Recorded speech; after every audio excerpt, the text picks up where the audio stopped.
Soy la energía nuclear. Provengo de la partición del átomo y sirvo para producir electricidad en grandes centrales, donde el calor que desprendo se transforma en vapor y mueve turbinas.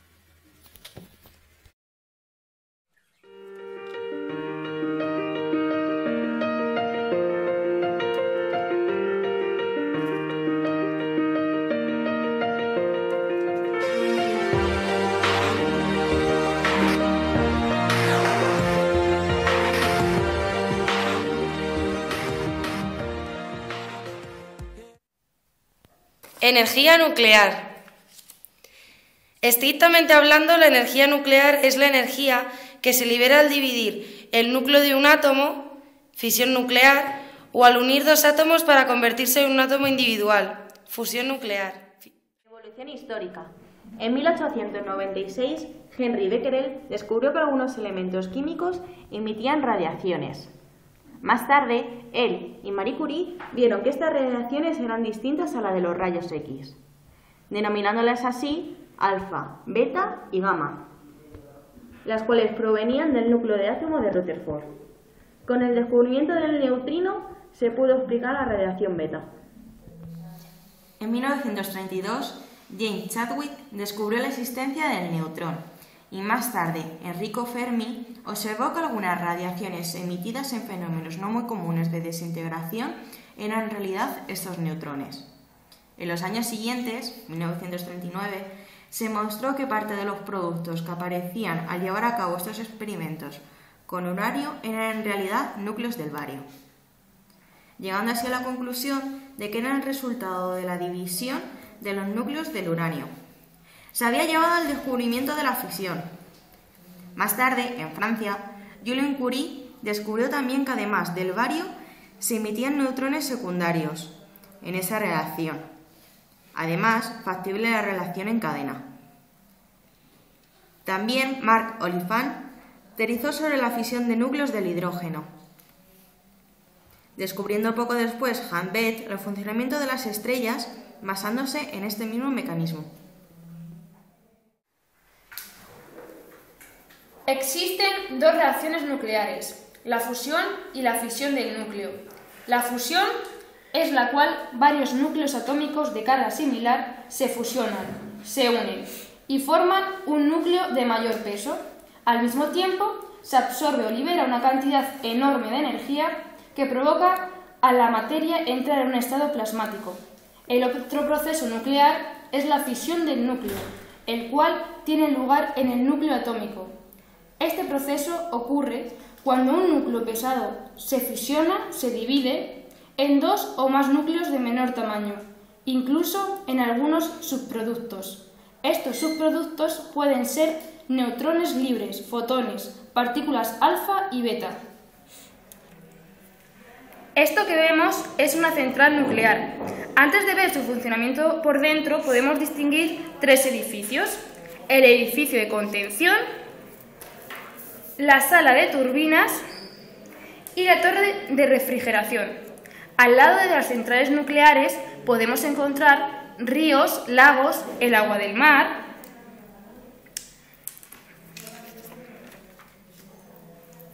El agua entra por este conducto, impulsado por una bomba, y poco a poco va entrando en el núcleo del reactor y se va calentando mediante una reacción de fisión del material nuclear, que aumentará la temperatura y la presión del agua. Si nos fijamos, vemos que en el recinto donde se calienta el agua hay unas barras de uranio que controlan la reacción nuclear. Pasamos al circuito secundario. El agua sigue por este conducto hasta el generador de vapor, donde el agua pasa de estado líquido a gaseoso y se convierte en vapor, y ya transformado en vapor es impulsado hacia las turbinas, que terminan moviéndose a gran velocidad.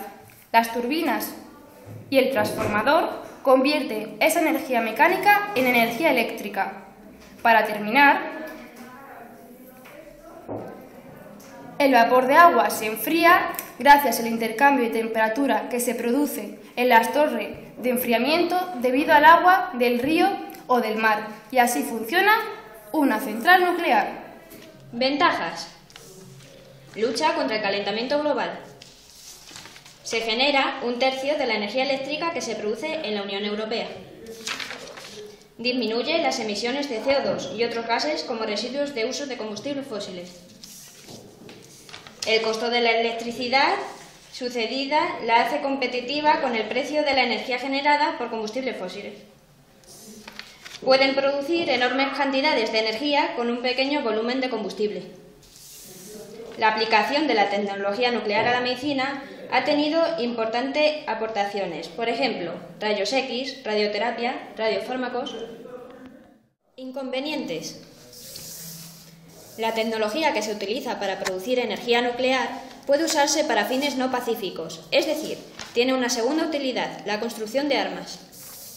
La construcción de un reactor nuclear conlleva un coste elevado y requiere un periodo largo para su construcción. El uso de carbón como combustible es necesario para la obtención de energía nuclear, pero produce severos daños al medio ambiente, emite gases de efecto invernadero y emite radiactividad al medio. La central nuclear, para su funcionamiento, requiere uranio, el cual se dice que es un combustible no renovable, se puede agotar.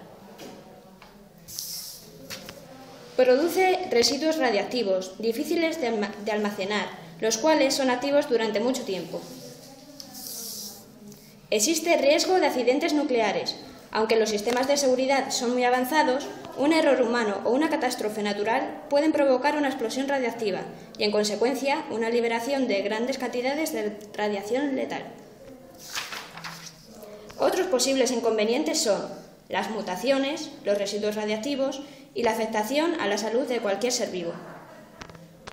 En 1969 se crea la primera central nuclear en España, llamada José Cabrera, pero más conocida como Zorita.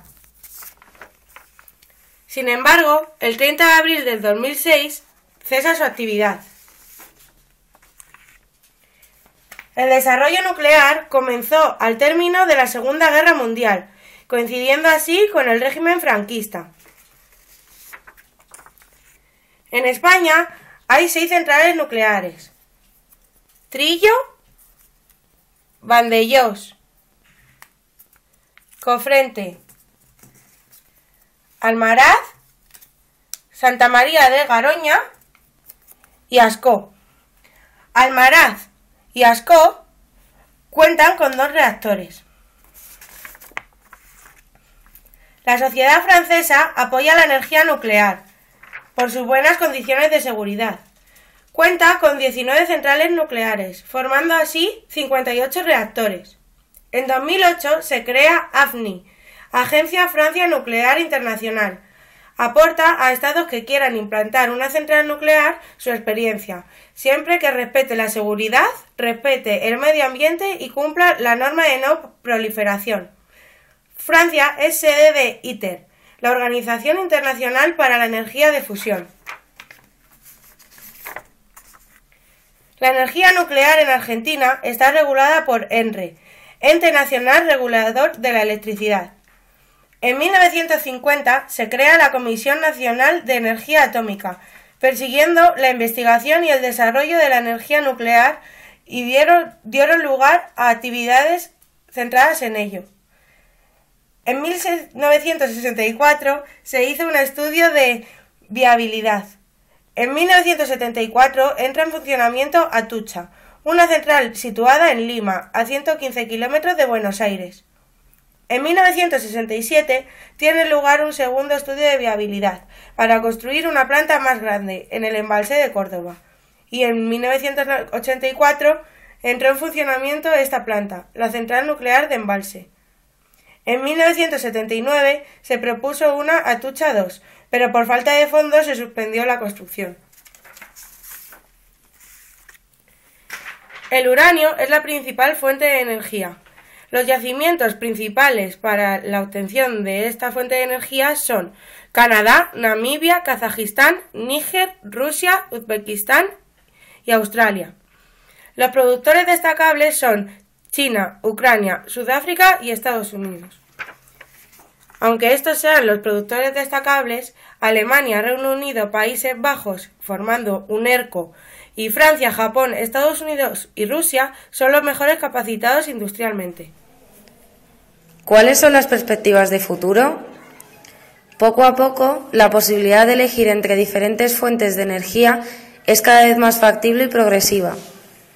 Es errónea la calificación de nuestra crisis como crisis energética, sino que debería apodarse como crisis del petróleo, debido a sus alternativas de sustitución. Se puede predecir que de aquí a finales de siglo ocurrirán dos cosas.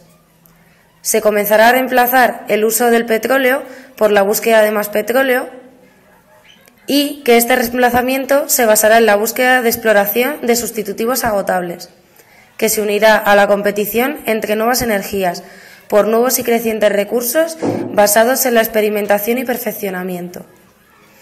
Esto nos lleva a una clara conclusión.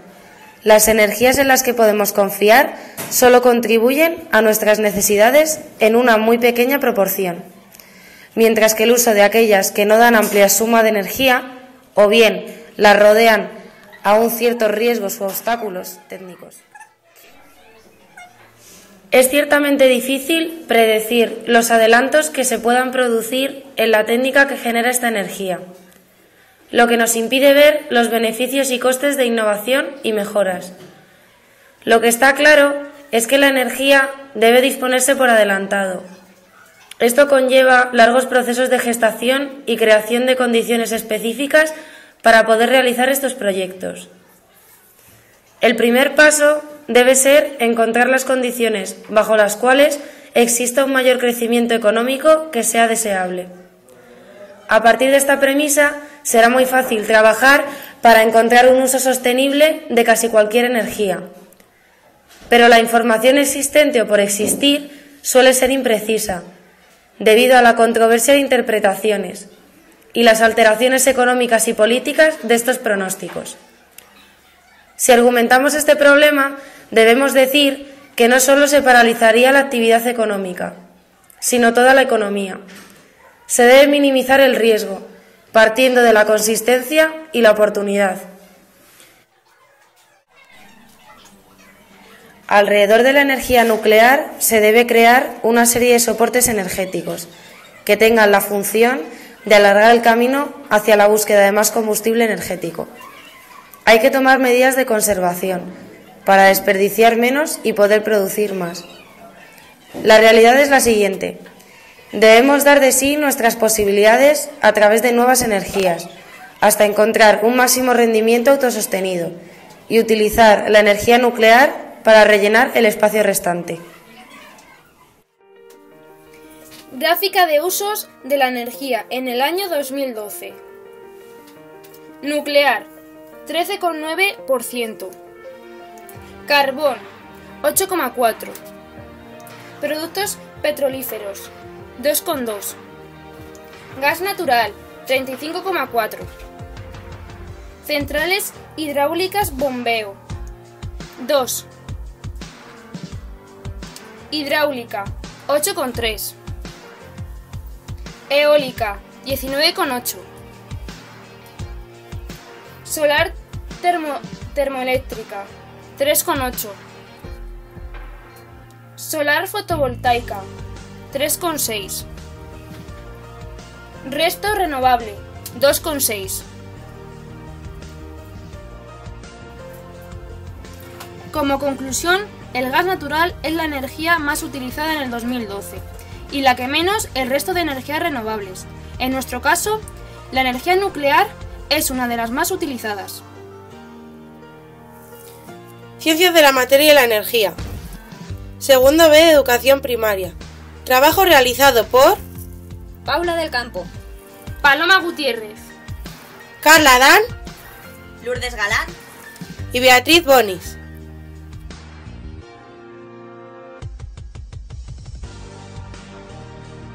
Energía nuclear, ¿sí o no?